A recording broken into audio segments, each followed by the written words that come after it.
Hey what's up everybody, welcome back to Spiggs Gaming, and today I'm going to be reacting to another Halo lore video, which is ONI's assassination attempt on the Arbiter. So I'm pretty sure that the Arbiter is well beloved throughout the entire Halo fan base, whatever.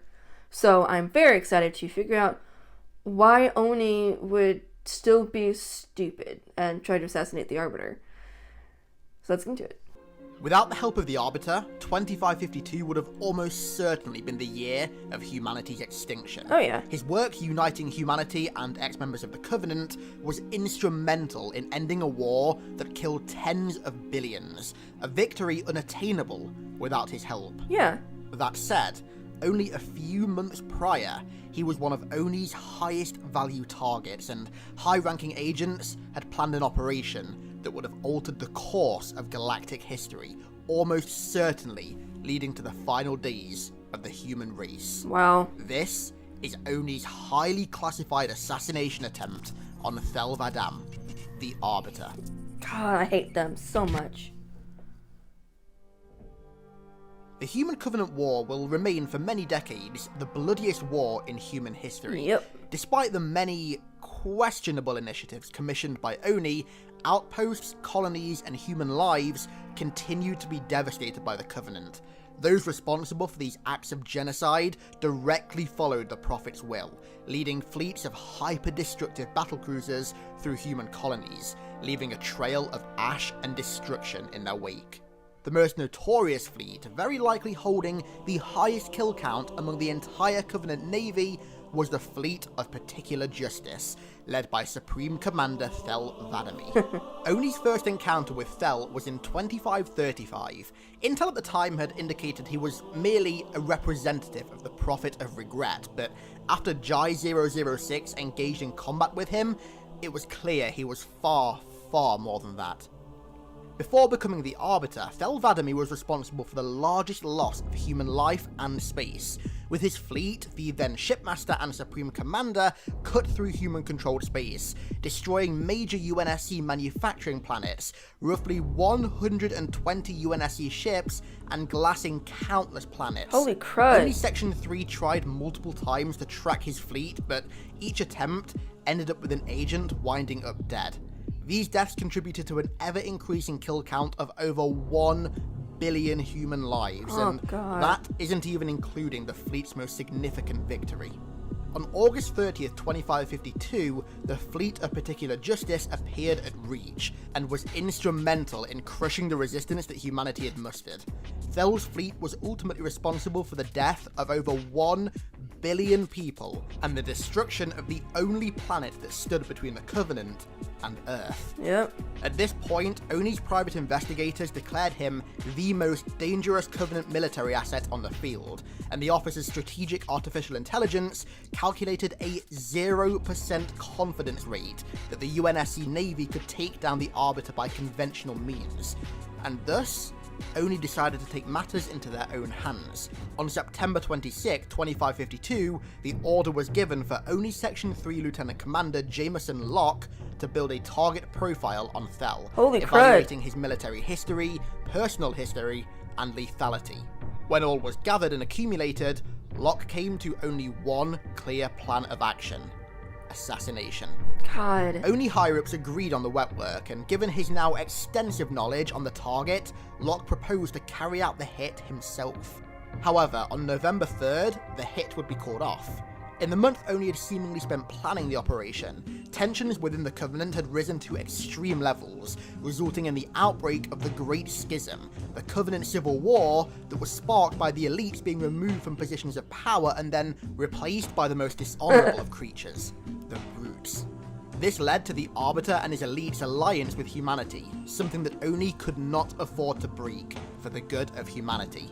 As we know, this alliance went on to be instrumental in putting an end to the Covenant, Yeah. and to this day remains. However, just because it mustn't be broken doesn't mean ONI can't discreetly sabotage the Arbiter and his forces. Even after all that he and his Swords of Sanghelios have done to aid humanity, Intel indicates that ONI have conducted numerous operations post-war to ensure the elites are never strong enough again to repeat their wartime behaviours. Reports show that ONI divisions experimented with genetically altering a grain that's commonly eaten by the elites called irakan. They grew test crops of it on onyx that was indigestible by the elites and that would outgrow the regular healthy grain in less than 3 years. Their plan was to use this crop as a failsafe to cause mass starvation among the elites should they attempt to revolt at any point. ONI prowlers have also been known to disguise themselves as hostile ships, notably Jackal pirate ships, and secretly destroy some of the Arbiter's cruisers to ensure humanity always have the upper hand in ship warfare. In March of 2558, ONI took a blunter approach to undermining the strength of the elites, indicating a possible change in their methodology. Artas Vadum, shipmaster of the Shadow of Intent and one of the Arbiter's closest and highest ranking officials, was designated a priority target by ONI, just as the Arbiter was when the order was given to assassinate him.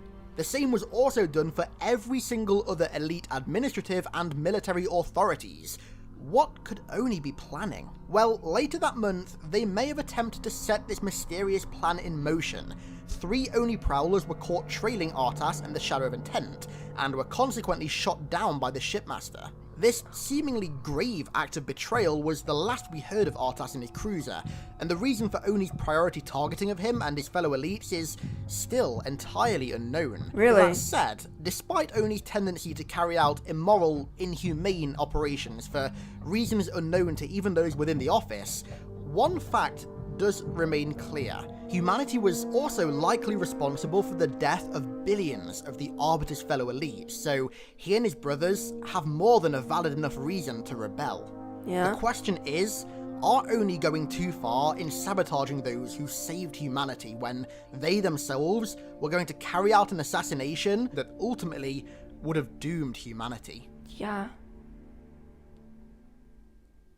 So that just about covers all of the details surrounding ONI's abandoned plans to assassinate the Arbiter, and also their continued efforts to discreetly weaken the Sangheili.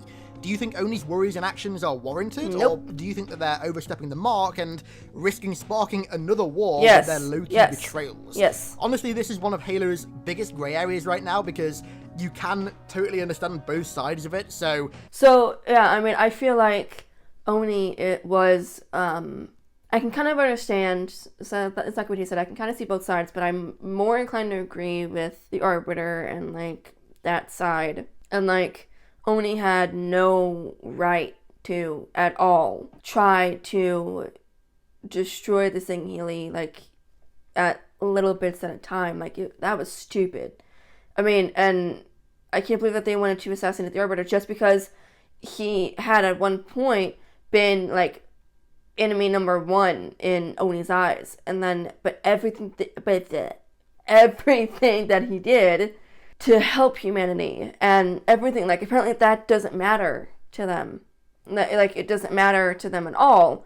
It just matters that he at one time was the enemy, but then apparently that doesn't matter, that he's changed and everything, and that is wrong and dumb, and I'm mad at ONI. I was mad when I watched the whole ONI betrays Master Chief thing, but I'm mad now. I'm mad still. Very mad. Okay, everybody, that is it for today's video. If you guys enjoyed it, then be sure to smash the like button, because that'll help out the channel tremendously. Comment down below on what you guys thought of this video, like what side are you on, and let me know down below on what lore video you guys want me to do. Do you want me to keep doing Halo? Do you want me to do Assassin's Creed, Red Dead Redemption, Tomb Raider? Anything like that. I play a lot of games. So, and be sure to subscribe if you haven't already, and hit the bell icon to get notified whenever I post videos, so you do not miss me playing any more video games or watching me do any more reactions. Hope you guys enjoyed the video, and I'll see you guys soon. Bye, everybody.